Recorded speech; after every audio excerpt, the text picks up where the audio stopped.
You are not your accomplishments. You're listening to Overwhelmed Working Woman, the podcast that helps you be more calm and more productive by doing less. I'm your host, Michelle Gauthier, a former overwhelmed working woman and current life coach. On this show, we unpack the stress and pressure that today's working woman experiences. And in each episode, you'll get a strategy to bring more calm, ease, and relaxation to your life. Hi, friend. Thank you so much for joining today. Today, we are going to be talking about the book Present Over Perfect by Shauna Niequist. And I'm going to share some of her best tips for creating a life where you feel like you can be present and calm. I first want to tell you, though, that this book, when I read it, wrecked me. Sometimes you read a book and you're like, oh, that was good, and take some things from it. This book was like, she's looking into my soul. She sees my soul. I don't like my soul right now. It was at a time when I just did not know what to do to change my life. And so this book was very instrumental, and it has a big effect on how I coach my clients today. It is a great book. Whether you decide to read it or not, listening to today's podcast will give you some super helpful tips, which is what I always aim to provide when I am doing an episode for you. Before I jump into the book, I want to remind you that since it's December and we're coming up fast on the new year, that this is a great time to start one-on-one coaching. And I have one spot open for one-on-one coaching right now. If you have been interested in doing coaching with me and you think maybe that spot that's open is yours, set up a time to talk to me. It is a free consultation, no pressure. You'll tell me what's going on with you. I'll explain what we do in coaching. And maybe you can get started before the year even ends. Okay, let's jump into this book. I've chosen about 10 of my favorite books to do these reviews on. And I have to say it's a lot harder than I thought it was going to be to do these reviews because it's hard to do justice to an excellent book in 6 to 10 minutes. So I'm giving you the high level stuff and some hopefully great takeaways that you can take away even if you never read the book. You will be able to know if you should read the book or listen to the book, or however you prefer to consume books, or not. So I first want to start by sharing with you these 2 paragraphs that are at the beginning of the book where I was like, oh my, she's seeing into my soul. At the beginning of the book, she's married, she's got little kids, she's an author, she's written books, she does a lot of things with her family, she's involved with her church, so she's a person who's running around doing a million things all the time. And she says, towards the beginning of the book, I've always given my best energy to things outside myself, believing that I'd be fine, that I was a workhorse, that I didn't need special treatment or babying or, heaven help me, self-care. Self-care was for the fragile, the special, the dainty. I was a linebacker, a utility player, a worker bee. I ate on the run, slept in my clothes, worshiped at the altar of my to-do list. Ouch. Ignored the crying out of my body and soul like they were nothing more than the buzz of pesky mosquitoes. You guys have maybe heard me say this before, but I went for years without crying or seemingly getting upset about anything because this is exactly what I was doing. Hand me everything.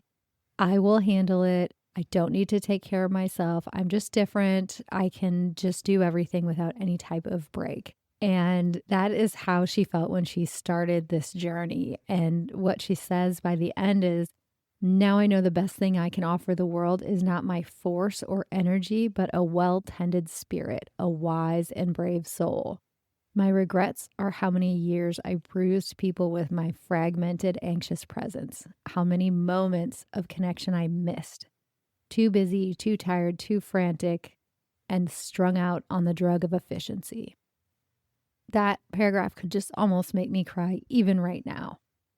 But now we know there's a better way. You don't have to damage your body and your soul and the people you love most in order to get done what you think you have to get done. So the whole premise of the book is how she got from A to B, how she got from being the person who was a workhorse and a linebacker and just go, go, go all the time to being a person who could be present and peaceful and really enjoy her family and her work. So the biggest lessons that she teaches in this book are, number one, you are not your accomplishments, and that your enoughness is not created by the job you have or how tidy your house is or anything that has to do with things that you do.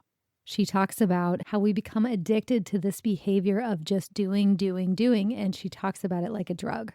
I'm going to read directly from the book again. You can make a drug, a way to anesthetize yourself out of anything. Working out, binge watching TV, working, having sex, shopping, volunteering, cleaning, dieting. Any of those things can keep you from feeling pain for a while. That's what drugs do. And used like a drug over time, shopping or TV or work or whatever will make you feel less and less able to connect with the things that matter, like your own heart and the people you love. That's another thing drugs do. They isolate you.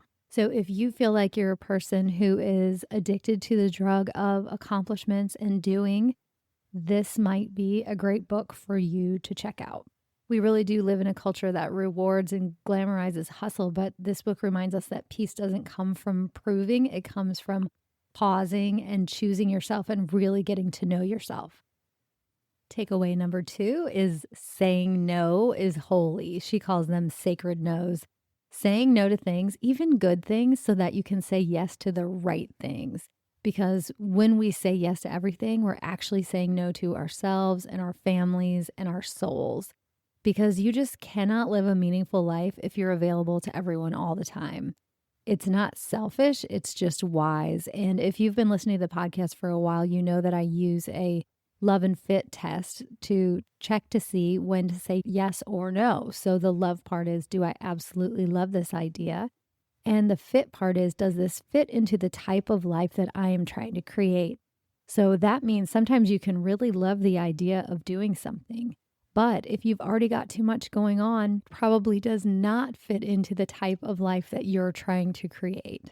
So she talks a lot about saying no and how saying no is what really enables the slowing down in order to get to that peaceful and present state.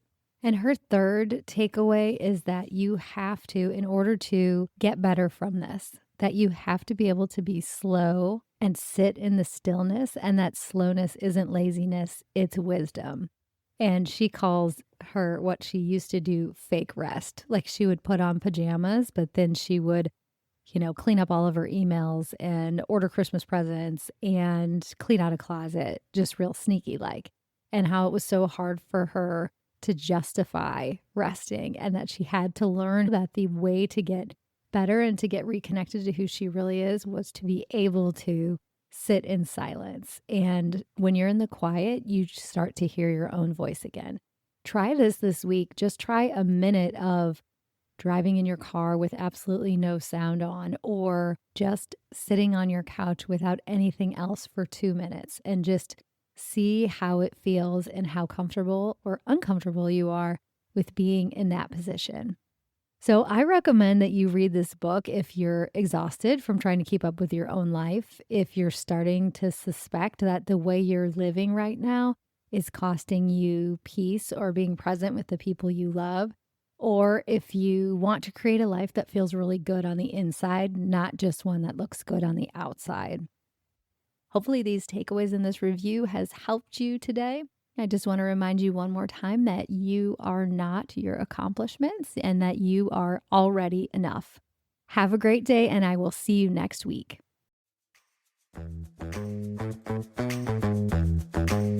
Thank you for listening to the Overwhelmed Working Woman podcast. If you want to learn more about my work, head over to my website at michellegothier.com. See you next week.